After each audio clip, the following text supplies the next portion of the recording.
Bonjour à toutes et à tous et merci de nous retrouver pour une nouvelle émission de 100% Quintet Plus. Merci de votre fidélité et nous allons donc étudier l'événement de ce jeudi 25 avril sur l'hippodrome de Paris-Longchamp. C'est avec plaisir que nous allons donc retourner sur cette magnifique piste où un programme riche de 8 courses va vous être présenté et un quintet disputé tout en fin de réunion dans le 8e rendez-vous puisque cette réunion à Paris-Longchamp se dispute en semi-nocturne. Donc le quintet c'est la 8e et dernière du programme. Et elle se disputera aux alentours de 20h15. Il s'agit du prix de la Fontaine Carpeau. Nous allons tout de suite vous envoyer le tableau des participantes. Et oui, car c'est un handicap réservé uniquement aux femelles. Elles sont toutes âgées de 4 ans et au-dessus. Le tableau s'affiche donc, il y aura 2150 mètres à couvrir sur la moyenne piste. Attention, toutes les concurrentes vont découvrir ce parcours, un parcours peu utilisé. C'est vrai, il ne faudra a priori ne pas être trop loin de la tête pour espérer jouer les premiers rôles, même si rien n'est jamais écrit dans le marbre. Dans la première partie du tableau, vous avez vu Inkiostro, là, Swift Trail, le numéro 2, ou encore Snuggle, récente lauréate d'un Quintet Plus, portée le plus de poids, donc Snuggles, évidemment, sa marge s'est réduite, telle une peau de chagrin, donc cela s'annonce beaucoup plus difficile. En revanche, j'aime beaucoup le 4 Santorina, j'aime beaucoup le 5 Motori Gold, nous allons en parler dans quelques instants, tout comme le 6 Girafe et le 7 Pingo. Voilà, là je vous ai cité une grande majorité de mes préférés. Le numéro 8, Give Me Gold, qui avait été déclaré non partante dans une course de référence récente à Saint-Cloud, le prix du net, intéressera les amateurs d'outsiders car il est actuellement difficile de connaître son vrai degré de forme, même si ce n'est évidemment pas une impossibilité. Le numéro 9, Indian Gold, a le droit tout simplement de finir dans la bonne combinaison du quintet, mais comme les possibilités sont nombreuses, je ne l'ai pas retenu parmi mes 5 préférés, mais juste derrière. Le numéro 10, Dipsy, on l'a prise en note dans le prix du net sur l'hippodrome de Saint-Cloud, où elle a remarquablement terminé après avoir attendu en queue de peloton. Elle va tenter de confirmer, mais attention, l'opposition est aussi relevée qu'en dernier lieu, voire un petit peu plus. Tout comme le 11 Seabreaker, une pouliche qui nous déçoit un petit peu, mais on l'a vu dans la course de référence également avec Dipsy, très bien finir. On avait l'impression qu'elle était archi battue dans le dernier tournant et puis elle est revenue finir donc à la 6e place. Donc c'est une pouliche qui va peut-être se bonifier avec le temps. En bas de tableau, vous avez le 12 La Javanaise que j'élimine, le 13 One Point que j'inclus dans une combinaison élargie pour les joueurs de quintet, le 14 Look It At Me, c'est ma favorite, et les numéros 15 et 16. Alors le 15 Check to Check, je n'y crois pas.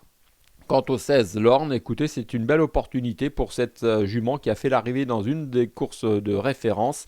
56 kg, corde 6, Anthony Crastus. Écoutez, ceux qui jouent au quintet peuvent l'inclure également. Voilà, vous savez tout donc concernant les protagonistes de ce quintet. Nous allons désormais enchaîner avec le papier.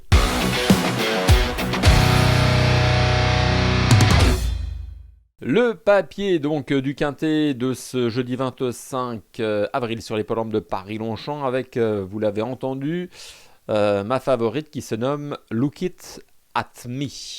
C'est donc le numéro 14, elle sera associée à Michael Barzalona.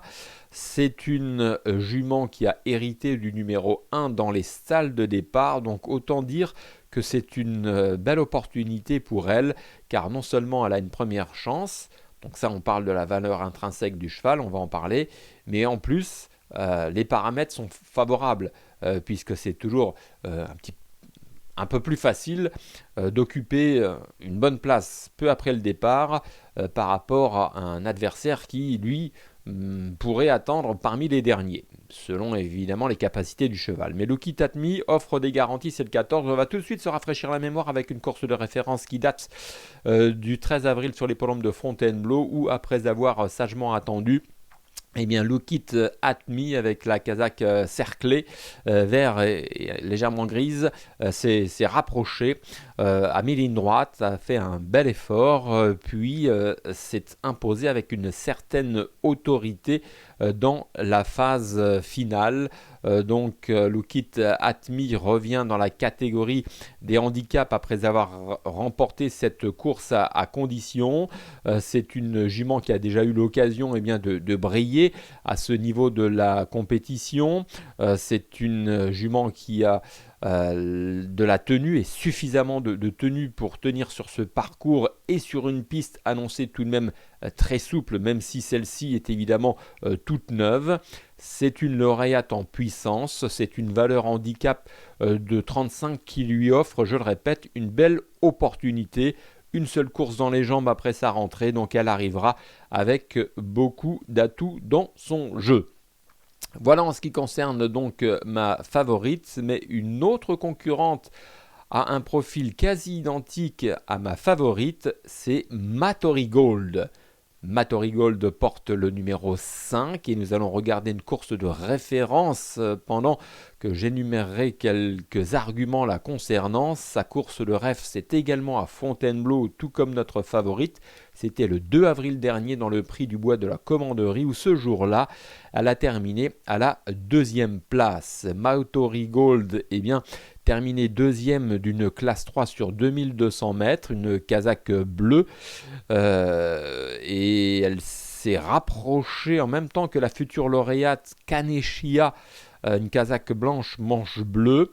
Equinox, cheval gris, a longtemps fait illusion pour la victoire, mais dans la phase finale, donc, Equinox subit une double attaque et Mattori Gold s'intercale entre deux bons chevaux.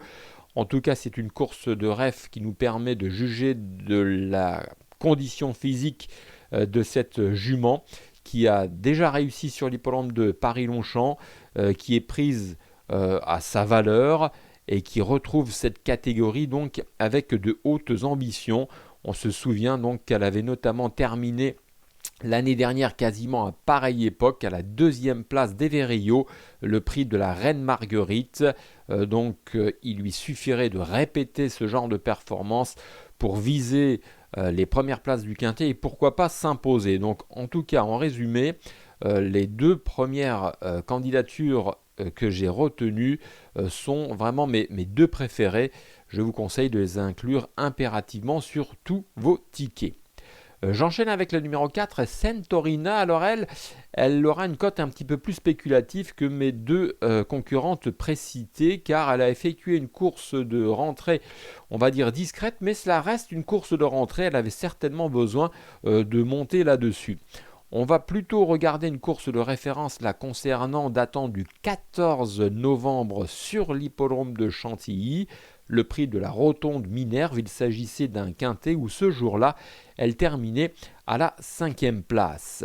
Après avoir attendu parmi les dernières avec une casaque noire et un chevron rose, Centorina a fourni un très bel effort après avoir tardé à trouver son action et à trouver le passage. Et regardez, dans les 200 derniers mètres, elle viendra finir plaisamment. Et devant elle, il y a Indian Gold qui court aussi dans le quintet de ce jeudi à Longchamp. C'est le numéro 9, mais pas avec la même casaque, puisqu'elle a changé d'entraînement et de propriétaire. Donc Centorina terminé 5e de ce prix de la Rotonde de Minerve en laissant une belle impression. Elle a donc effectué une course de rentrée qui lui aura été bénéfique. C'est une valeur qui lui laisse encore l'espoir de réussir à ce niveau de la compétition. Distance et état du terrain ne vont certainement pas la gêner. Donc j'émets quelques ambitions concernant cette candidate qui sera associée à Christophe Soumillon et qui s'élancera dans la stalle numéro 5. Donc méfiance. J'enchaîne avec mon quatrième favori, c'est Girafe. Elle porte le numéro 6 et elle a été prise en note dans le prix Dunette qui s'est disputé le 21 mars dernier sur l'hippodrome de Saint-Cloud. On va regarder cette course de référence, la casaque jaune bien connue de l'écurie Goosery Racing. Girafe, après avoir attendu à l'arrière-garde, s'est rapproché en dedans à l'entrée de la ligne droite. Alors vous le voyez, les conditions sont saisonnières puisque la piste était lourde et le peloton s'est formé tel un éventail. Et justement, Girafe en a profité pour se rapprocher plutôt en dedans et a gagné des rangs pour obtenir une honorable 3e place. C'est donc prometteur. Dans cette course, il y avait Dipsy et donc Seabreaker qui terminait pas très loin après avoir été pointé à l'arrière-garde. Donc c'est une course de référence par excellence qui a retenu toute notre attention. Et pour conclure sur Girafe, ma foi, elle est en progrès. Elle a été rallongée sur la distance donc avec bonheur depuis plusieurs mois, une valeur handicap qui lui laisse également des ambitions, donc je trouve qu'elle pointe pas mal d'atouts dans son jeu. Je retiens. Et je terminerai donc avec mon 5e favori, c'est le numéro 7, Pingo. Alors Pingo, elle s'est imposée, on va regarder cela ensemble, le 5 avril sur les polombes de Saint-Cloud dans le prix Banassa, où elle s'est rapidement retrouvée aux avant-postes avec la casaque blanche classique de M. Gérard Augustin Normand.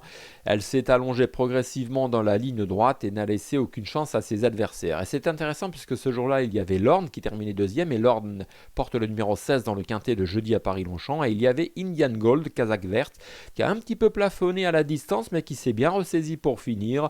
Donc vous avez dans cette course de référence 3 concurrentes qui participent donc au quintet de ce jeudi sur les polombes de Longchamp avec des chances certaines. En ce qui concerne Pingo, donc elle a montré sa forme, mais surtout c'est un hippodrome sur lequel elle a déjà beaucoup couru et où elle a obtenu des allocations telles qu'une 4e voire une 5e place dans des handicaps de bonne facture. Donc c'est important en tout cas de voir qu'elle est en forme et qu'elle arrive à point nommé dans un handicap réservé aux femelles qui a évidemment été préparé de longue date par un certain nombre de professionnels. Voilà en ce qui concerne mes 5 favorites. Avant de dévoiler et de vous récapituler ma sélection chiffrée concernant ce quintet du jeudi 25 avril sur les polombes de Paris-Longchamp. Un petit rappel pour suivre donc toute l'information hippique et notamment sur le quintet avec des ITV de professionnels, des pronostics, des statistiques, une actualité riche et abondante. N'hésitez pas à vous abonner à notre chaîne et activer évidemment les notifications pour être au courant de toute l'actualité hippique. Vous pouvez également liker, partager et indiquer votre pronostic concernant ce quintet en commentaire. Cela permettra d'enrichir nos échanges. Et maintenant, je vais récapituler mon prono.